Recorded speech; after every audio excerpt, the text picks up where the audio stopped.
జన్మదిన వేడుకలు ప్రభుత్వమే నిర్వహించాలి. మనం ఎట్లా నిర్వహిస్తాం? ఆ రోజు నిర్వహించి ప్రతి పాఠశాలలో ప్రభుత్వ పరంగానే కార్యక్రమాన్ని నిర్వహించాలి. ఇంకొకటి బస్ యాత్ర అంటున్నాను.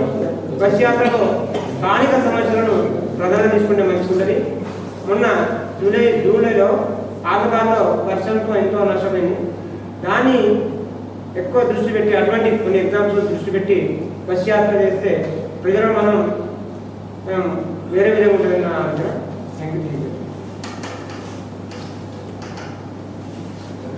అందరికీ తెలంగాణ ఉద్యమ వందనాలు.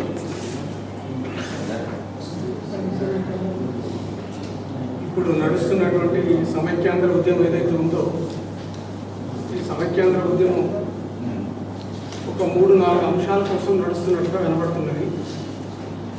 వాళ్ళకు అత్యధిక నిధులు కావాలి,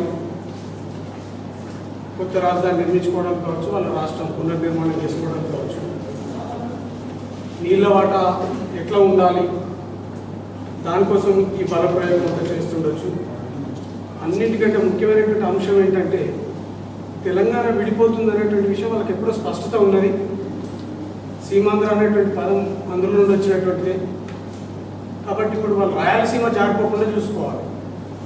కాబట్టి రాయలసీమ జారిపోకుండా చూసుకోవాలి అంటే అక్కడ ఉండేటువంటి ఆ ప్రాంతాలన్నింటి మధ్య ఒక ఉద్యమ స్వరూపాన్ని తీసుకొని వచ్చి ఆ ఉద్యమ స్వరూపం ద్వారా ఐక్యత సాధించాలని చెప్పి వాళ్ళు అనుకుంటున్నారని నేను అనుకుంటున్నాను.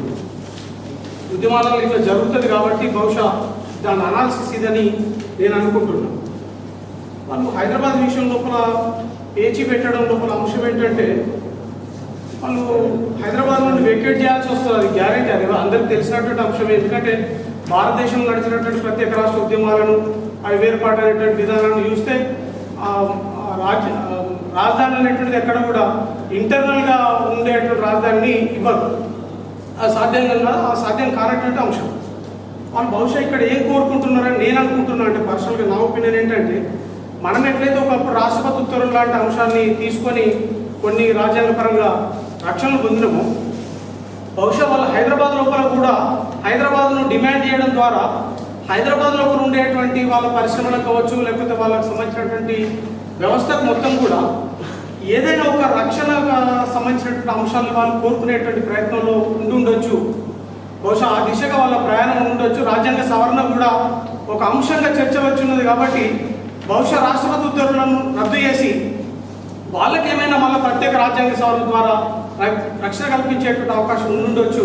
కాబట్టి దీని పట్ల మాత్రం మనం అప్రమత్తంగా ఉండాల్సిన అవసరం ఉంటుందని చెప్పి నేను అనుకుంటున్నాను. ఇప్పుడు నడుస్తున్నటువంటి ఉద్యమం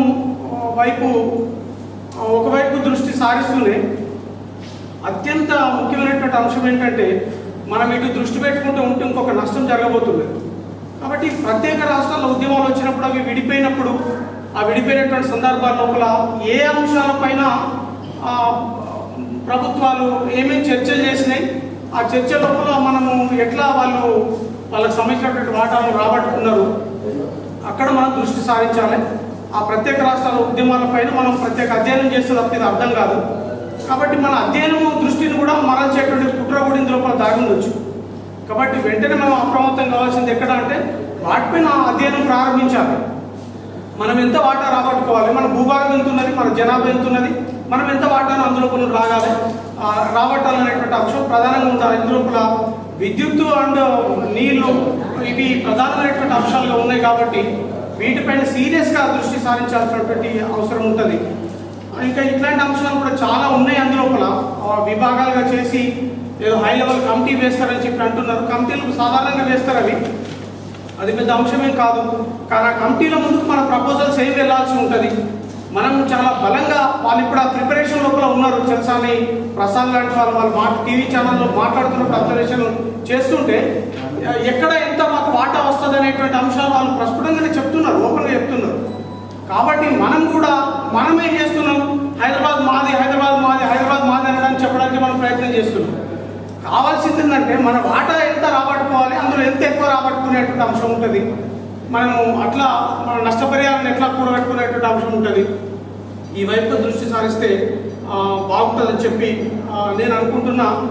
తెలంగాణ విద్యావంతుల వేదిక కూడా ప్రత్యేక రాష్ట్రాలుగా జరిపేటప్పుడు అక్కడ జరిగినటువంటి కీలకమైనటువంటి అంశాలు ఏంటి, చర్చలు ఏంటి, అవి విడదీసేటప్పుడు వచ్చేటువంటి చర్చలు ఏంటి, నిధులేంటి, వాటి పట్ల ఉండేటువంటి అంశాలు ఏంటి, వాటిపైన సీరియస్గా దృష్టి సారించాలని చెప్పి నేను కోరుకుంటున్నాను.